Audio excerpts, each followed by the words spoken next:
Hi, welcome back. In the last video, we were working on our login form.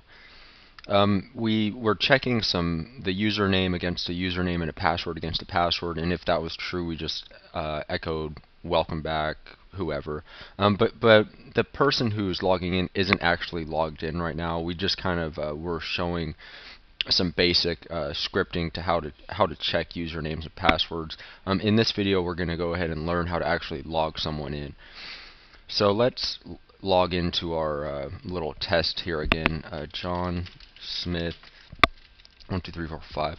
When we hit submit, it says welcome back, John Smith. If we reload, it says the same thing. If we go up to our URL bar and press enter to kind of do a hard reset of our page here, you can see we're not really logged in. It just popped us right back out, and now we have to log in all over again. So the way we do this is with what's called a session in PHP. A session is also a super global variable, just like the post and get super global variables.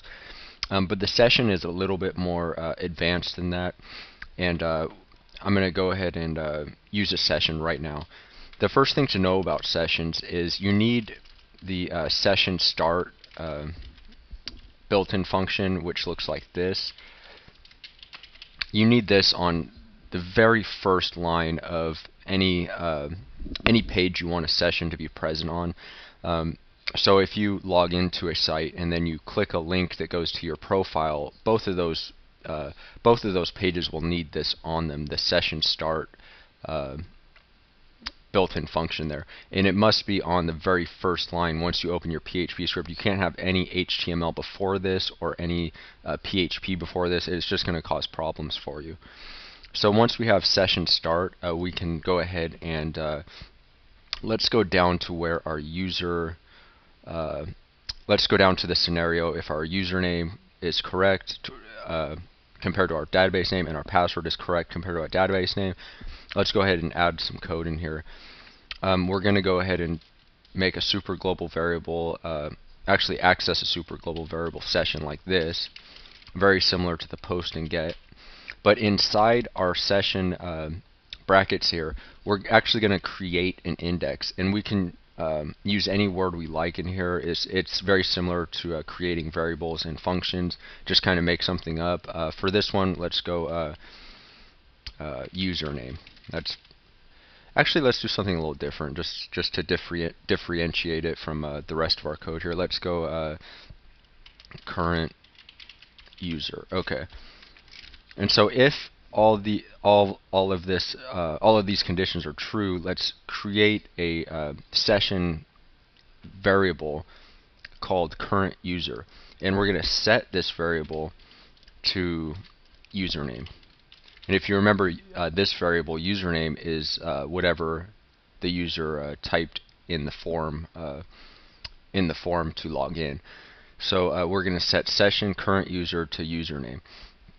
So let's save that and kind of play with our form here again. We'll do a hard reset here by hitting enter. John Smith 1 2 3 4 5. Okay, so nothing changed, but nothing broke either. So that means our session should be in good shape here. So the really cool thing about what we just did, even though you can't really see it in our browser, is now we have a variable called current user stored in our session super global variable. Now the really cool thing here is that this variable is now accessible on any page that we create after this. As long as we use that session start built-in function here at the top of any other page, we'll have access to that variable. And that's pretty good news for us, because let's go ahead and make a new file here, and we'll name it let's just name it profile. Maybe this is the user's profile page. And so the first thing we're going to do is I really should fix that. I don't know why it keeps doing PHP credits on me. The first thing we're going to do is session start, and we can ask it if is set. If you remember, is set just checks to see if a variable has been initialized yet, and we can go if is set and then our session superglobal variable, and let's just double check what it was named, current user.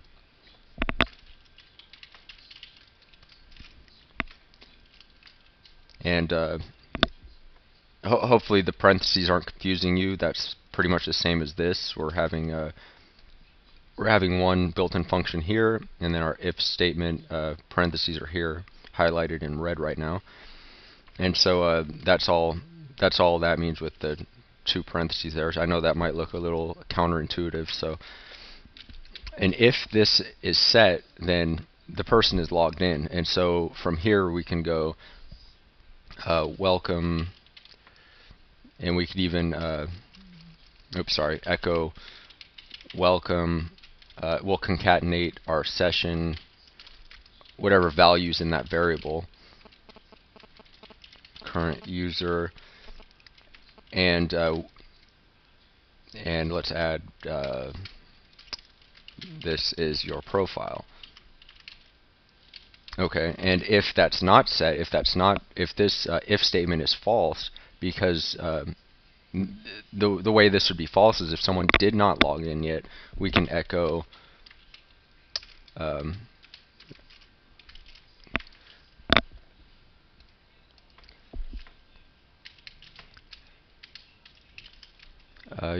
you must be logged in to see this page.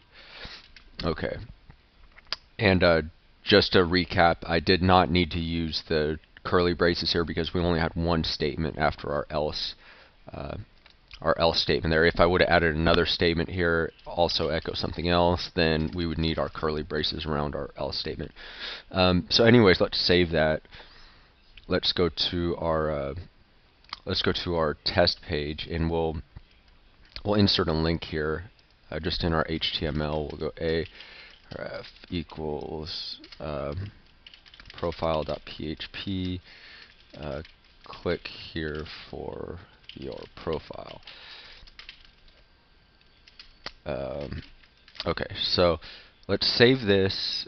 We'll do a hard reload here with clicking enter. So we're going to click here to see your profile. And I really messed something up here. Let's see. Okay, I did not put this in a PHP script, so that's a problem. Your PHP always has to be a PHP script, obviously. So let's save that. We'll reload this. It says, welcome John Smith, this is your profile. Because what happened was we were actually logged in from the previous example, and so we set that session variable to John Smith, the current user to John Smith, and it says welcome back John Smith, this is your profile. If we did not make a logout function yet, so let me open a different browser here, and we'll be able to see the result if we're not logged in. Local host. Okay, so now we're on a different browser, and we can click here for your profile. You must be logged in to see this page. So just like any other website, we're only logged in on the browser that we logged in with. So on this one we're logged in, on this one we're not logged in. In the case of Internet Explorer here, we checked for profile PHP, we checked if is set session current user, which was false. We just echoed you must be logged in to see this page. So that's just a quick introduction to sessions. We could have also created more session variables. We could actually create as many as you like here. So we can go session. Again, this will happen if username matches and password matches. We could also set current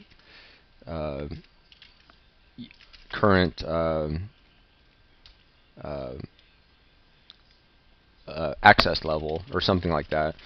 Say if they're a moderator for a forum or something like that, and we could set that to 5 if you have a access levels 1 through 5 or something like that. That might not be the best example, but you can add more session variables if you like to your session superglobal variable. All you need to do is change your variable inside of the index here of the session between the square braces. Okay, so in the next video we'll continue with the session superglobal variable. So don't worry if you didn't get everything in this video.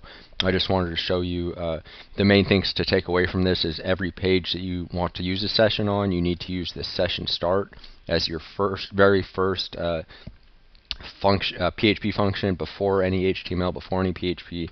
The only thing before this would be your PHP opening script tag, and how to set a session session variable here.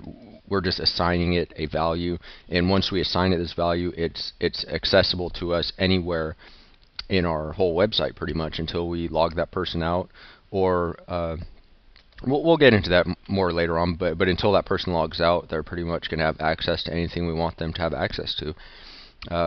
Okay, well, thanks for watching. See you next time.